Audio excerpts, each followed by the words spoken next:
My name is David Walker, but most people in Pine Grove just call me Dave. I am 68 years old, and I used to drive the city bus for more than 3 decades. My hands still remember the weight of the steering wheel, the way my grandmother remembered the weight of her rolling pin. I live in the same small house on Magnolia Street where I raised Marcus and his sister Karen with my wife Linda. I keep a pot of coffee on the stove most mornings, and the smell of it is the easiest map back to the day when everything felt simple. Lately, I spend my afternoons on the back porch, listening to the neighborhood, counting the comings and goings like watch ticks.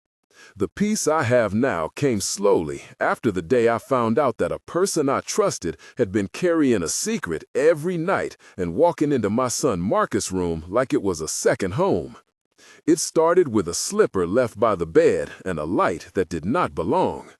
It started with me deciding to put a little camera in the hall to make sense of that light.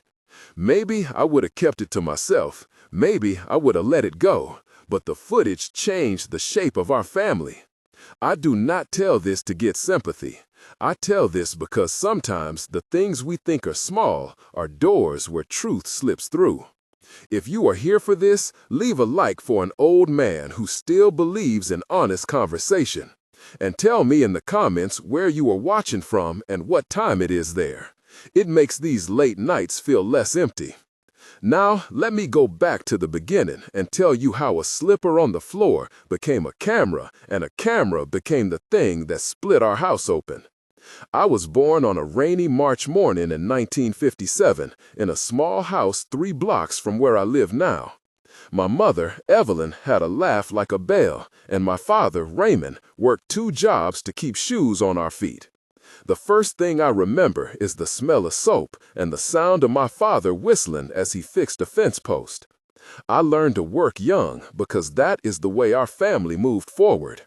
I left high school for a time to help at the factory. Then I got my bus driver's license and found a rhythm and purpose in the schedule. When I say I know a street by the history that sits on its porches, I mean it. People in Pine Grove keep stories like they keep sweet potatoes in the cellar. Marcus was born in that rhythm. He had my mouth and Linda hair and a temper that flared and cooled like a campfire. He loved baseball at 7 and cars at 15 and left to try the world. At 22, he came home sometimes and left again. Through it all, I tried to be steady. I remember the day I taught him to change a tire, the grease on our knuckles and the crack of the jack under the cold of December. I taught him how to keep promises and to answer his name when family called. Those lessons are part of why the discovery hurts so deep. When you have poured years into someone, you watch for the small things that change their gait. The small things point to big things. That is a lesson I learned from my mother, and one I should have trusted sooner. Linda was the kind of woman who could make a church hall feel like a parlor. She kept curtains that fluttered like a soft hush and a stew pot that smelled of thyme and home.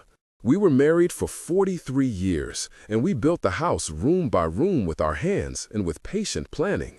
Linda would set out plates that matched and tell me to sit down because I was always standing, like I could get to the end of some problem by walking faster. She reminded me of my father in small ways, the way she treated wages with respect and promises with weight. Marcus met Tasha at the community college bookstore. She was loud in a soft way, always laughing and wearing an old leather jacket that she claimed had belonged to her uncle. They married young in a backyard ceremony behind Miss Jenkins' porch with string lights and my mother crying in a folding chair. At first, Tasha fit into our lives like she had always been there. She could fry fish the way Linda could roll biscuits. She was jokes and sharp eyes and a way of walking into a room and making the whole place seem brighter. At least that is what it felt like, until the brightness started to thin and the small things began to shift. When Marcus and Tasha came back to Pine Grove after a few stints away, we thought it was for good. Marcus took a night shift at the plant because day shifts conflicted with his sleep after a period of bad choices. He tried to get straight for the kids, Jamal and Kayla, and for himself. The pattern of our house changed with shift work. Marcus slept in the small upstairs room that used to be his, a room with faded movie posters and a window looking out to the streetlight. Tasha stayed in the house at night when Marcus worked because she said she could not sleep alone. At first, Linda and I thought it was the usual bedless nights new parents worry through. But later, I started noticing small things. A slipper by the foot of the stairs that did not belong to anyone I knew.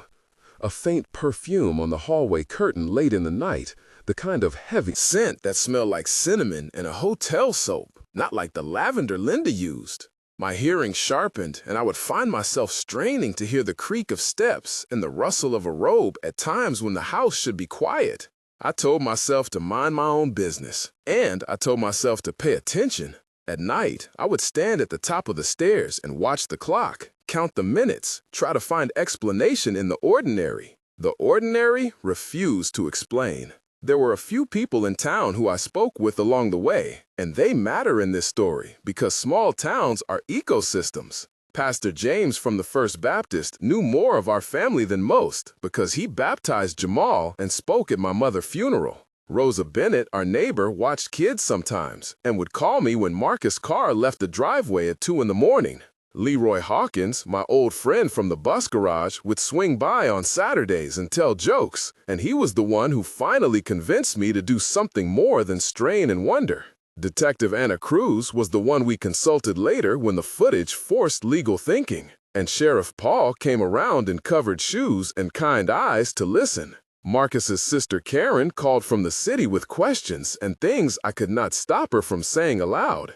These people became the frame around the moment I decided to put a camera in the hallway, because in a small town, logic travels by rumor, and we were running out of quiet ways to understand a noise. For a while, I tried talking. I asked Marcus once about the late lights, and he would laugh and say, "Workers get thirsty, and television is addicting." I asked Tasha once about coffee stains on the lamp, and she said I was being old-fashioned and jealous of the attention she got from the kids. But the answers did not sit right. You know the way a bowl can sound when it is cracked and you don't trust how it holds water? That was the feeling. One night, I found a folded note tucked under Marcus' pillowcase with handwriting that was not his. A small, childish scrawl with a public bus schedule and a time. The handwriting burned like salt because it was out of place and it spoke of a pattern. I started keeping a log, writing every time I saw something that did not belong. I logged times, small descriptions of perfume, the creak of steps, a laundry basket set wrong. The log became thick by October. When we moved the lamp to clean around it and found hair on the baseboard that matched neither Linda nor Tasha, I realized patterns were not coincidences. That is when the idea of a camera was less a spy device and more a last honest tool to find out what was happening. In my own house, the camera I bought was small and cheap and meant to watch birds mostly. It had a red little light that blinked and a micro SD card that swallowed hours of quiet. I set it near the stair rail on a Tuesday night when the smell of Linda's stew still lingered in the kitchen and the rain had a soft song on the roof. I felt a tremor like a man who takes a lighter to a backfield. Part of me felt cruel and petty. Part of me felt necessary. I told myself I wanted to know because truth can free you from counting things forever.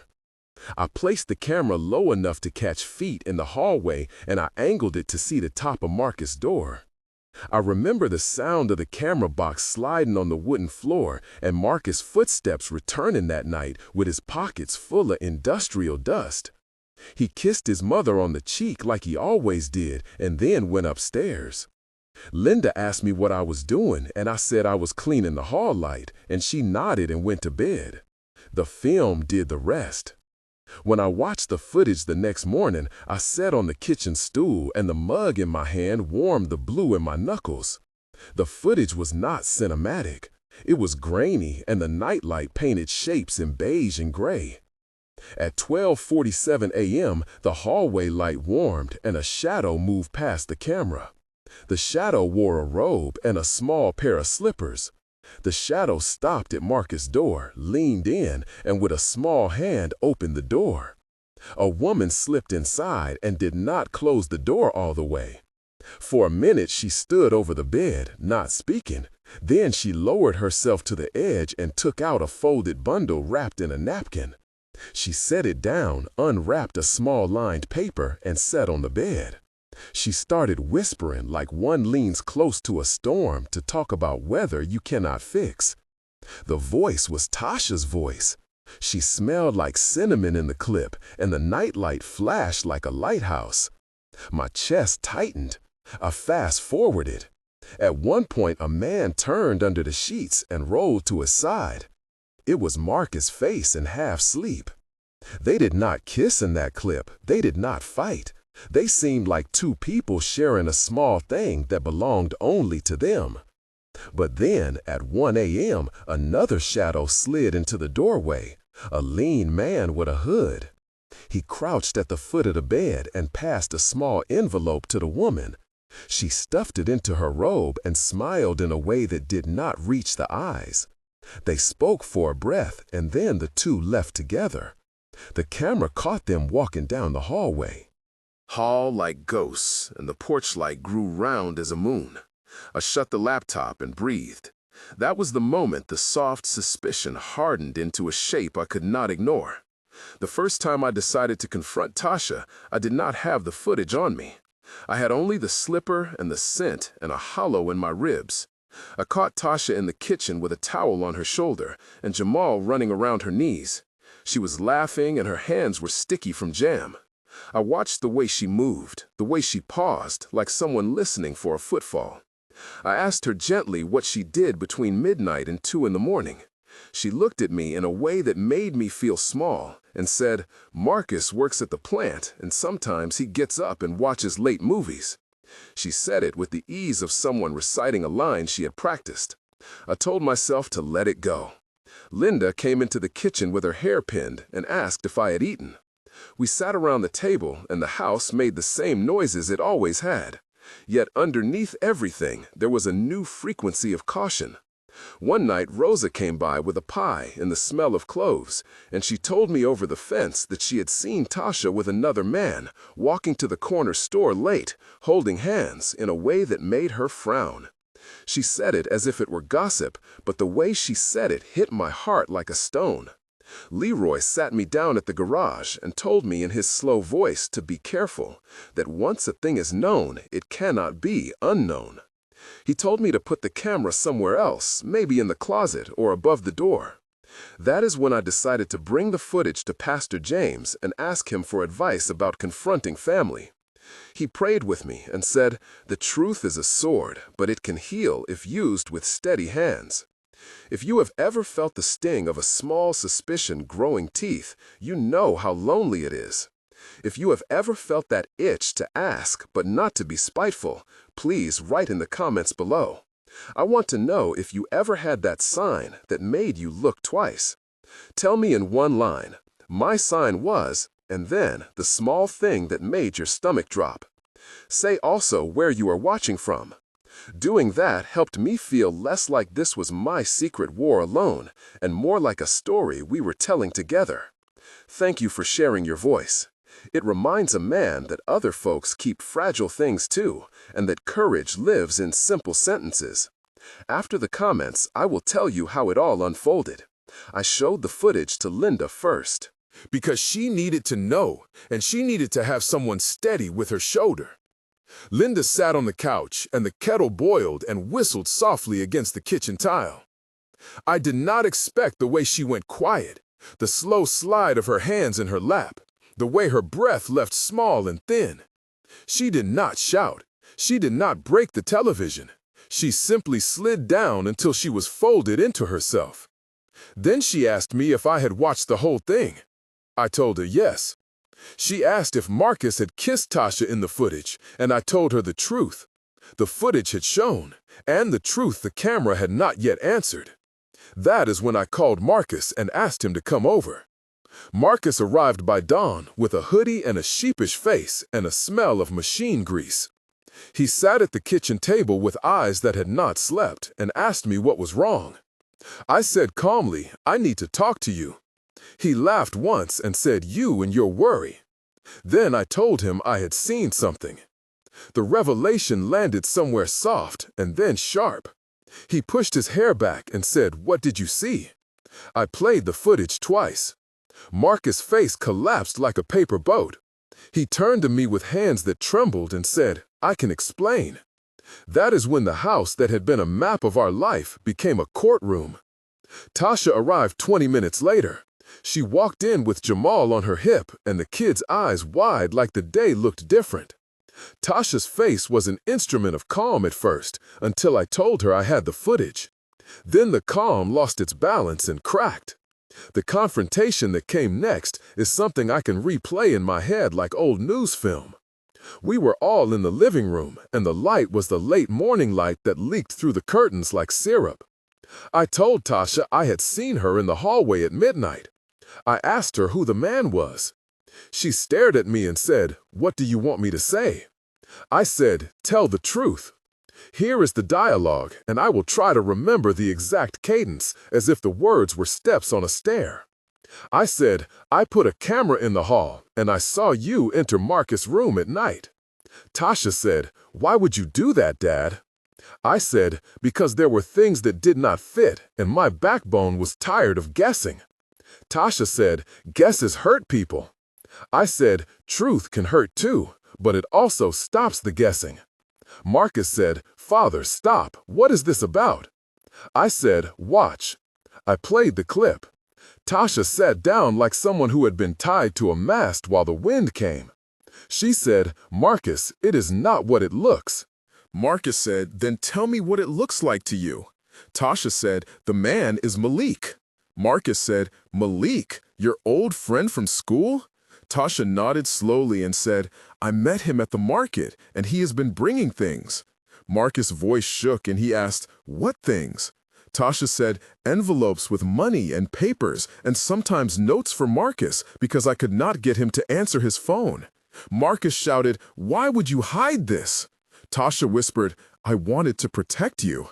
I said, "Protect you from what?" Tasha said, "From debt collectors and from his recent choices." Marcus said, "I do not need your protection like this."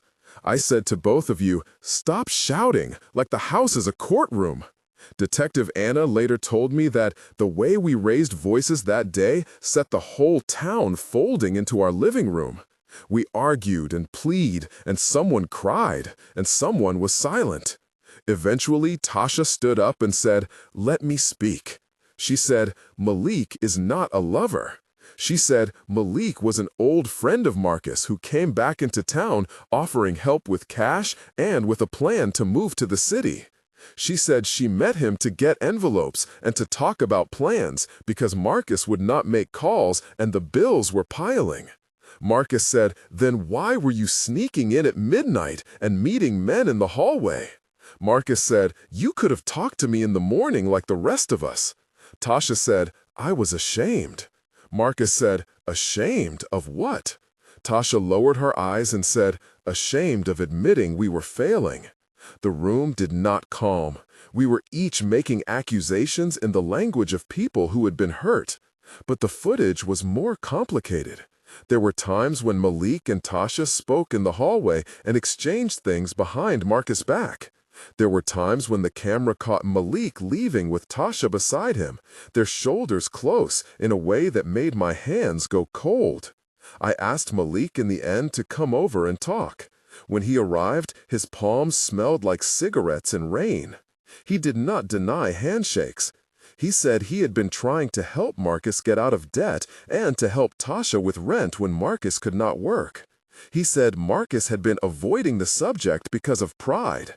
He said the money was from a friend in the next town who did odd jobs for people and gave cash. Marcus said with anger, "Why are you handling this like chess?" Malik said, "I was trying to keep Marcus safe." Marcus shouted, "Keep me safe by lying to me?" The argument had more than 10 lines each. It was not pretty. It was a collision of pride, fear, shame, and love all at once. The town learned because small towns speak quickly. Sheriff Paul came by to ask questions because a neighbor had seen Malik leaving late at nights and mistook it for something else. People we knew watched our family like a slow clock watching a glass jar with a beetle inside. Pastor James came to our living room and said there are two truths you must hold in your hands: the truth of what happened and the truth of how you respond. He asked if we wanted him to mediate. Linda asked for a minute alone with Marcus, and she sat across from her son and said, "I raised you better than this." Marcus looked like he had a bear on his chest, and he put his head in his hands and asked quietly where it all went wrong. I sat and felt the furniture under my palms and thought of the tire changing lesson and how small it seemed now beside the work of mending grown things.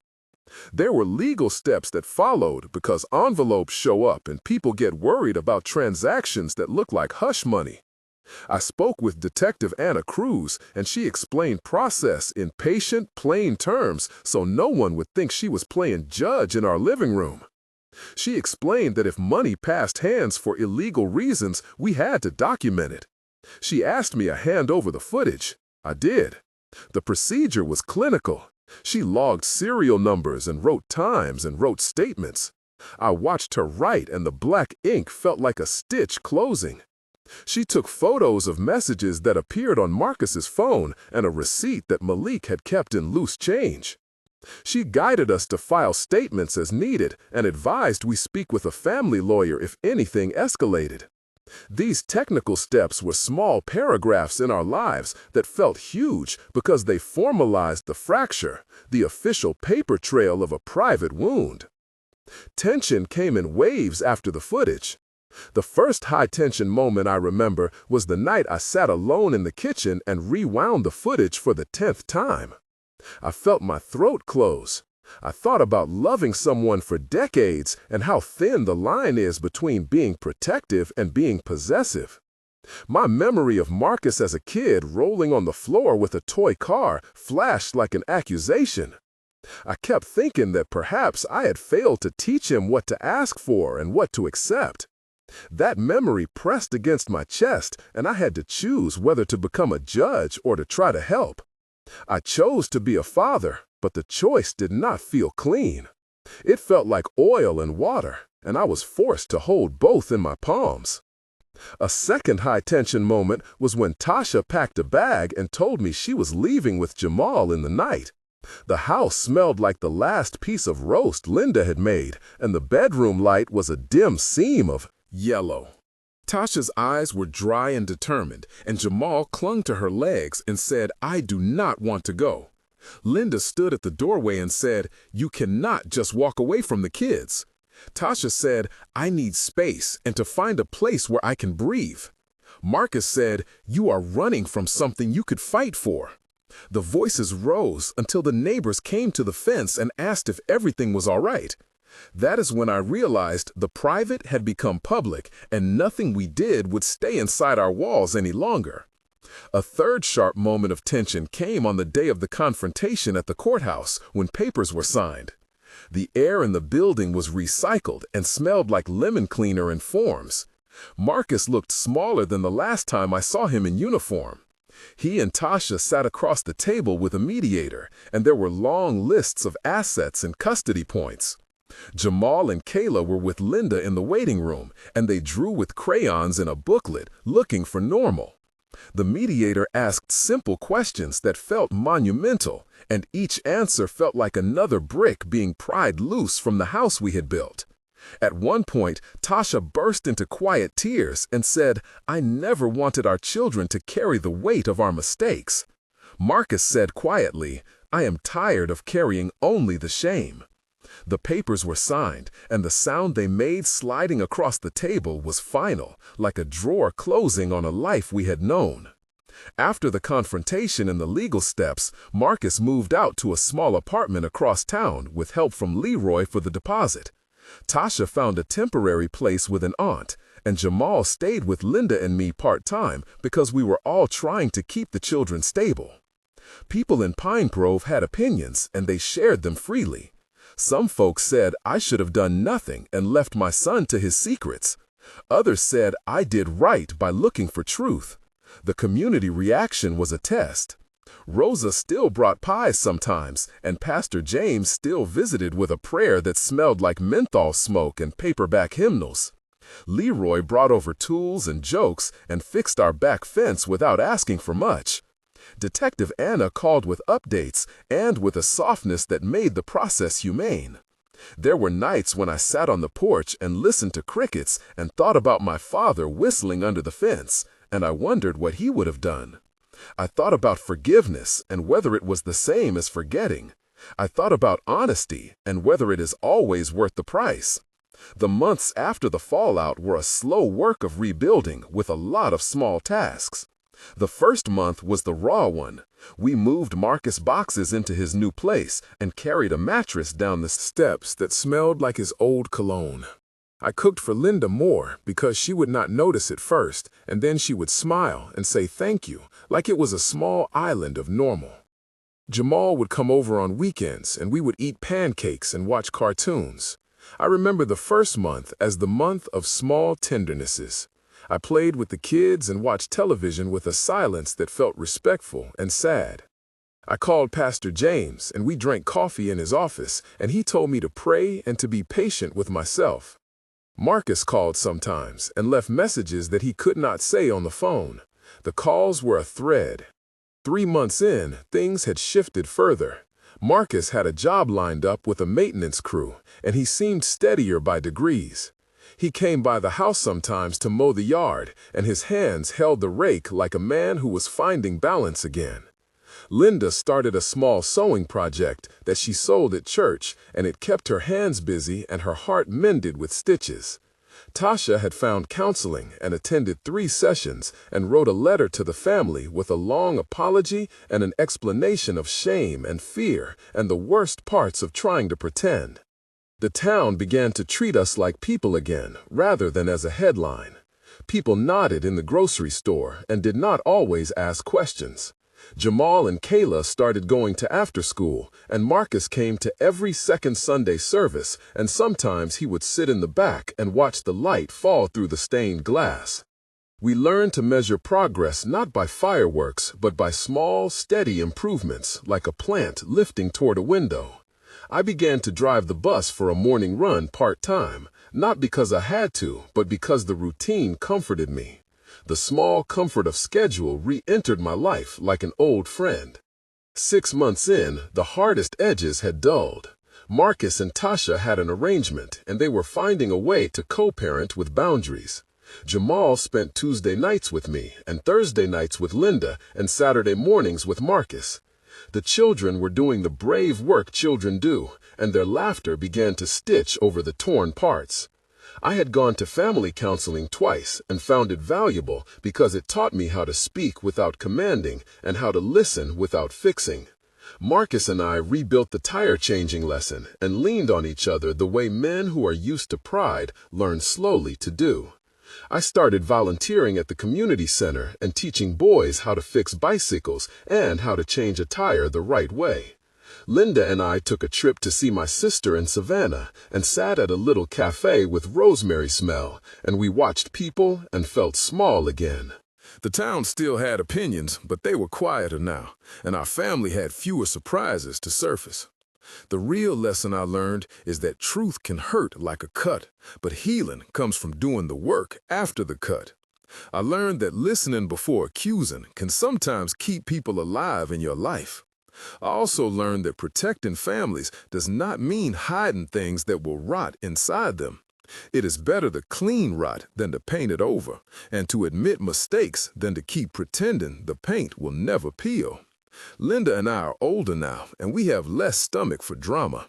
We learned to hold our grandchildren like they are small planets, and we learned to let Marcus find his footing. Tasha and Marcus did not reconcile in a fairy tale sense, but they found a pathway where the children were the center, and that steadied some of the pain. Malik left town within the month, and I never saw him again, except once in the grocery when he shoved his cart past the produce and avoided my eyes. Pastor James said forgiveness does not mean permission, and I wrote his phrase down and keep it on the refrigerator like a law. If you are wondering what I would say to someone in our place, it would be this: Speak the truth kindly, but speak it. Do not let suspicions stew into bitterness. Use the tools you must to protect young ones and call a mediator when the talk will go sour. Keep the children in the center. Most of all, do not pretend you are immune to being wrong about the people you love. I was wrong about timing, and I was right about needing to know. Both of those things can be true at once. If this story touched you, please consider subscribing to hear more stories about people who found ways to rebuild their lives. If you have a story like this, tell me in the comments.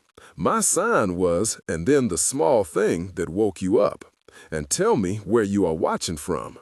Reading your lines helped me remember that there are other hearts out there holding the same kind of fragile courage. Thank you for listening to my story and for sitting with an old man as he tries to explain how a camera taught him the truth and how truth led to both loss and a hard kind of freedom.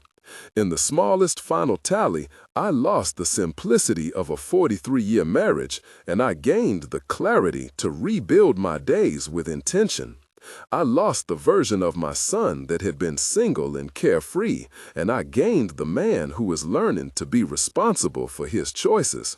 I lost the comfort of pretending everything was fine, and I gained the ability to teach my grandchildren to change a tire and to be honest about their feelings. Our family did not explode into ruin. It rearranged, and in that rearrangement, we found new shapes to rest in. If there is one line I want you to leave with, it is this: living a lie builds a house on sand, and truth, though it can topple you, lays the foundation you can build on. If this resonated with you, leave a comment and subscribe. And if you are in Pine Grove or somewhere like it, know that our streets listen, and sometimes they heal. Good night, and take care of the people you love.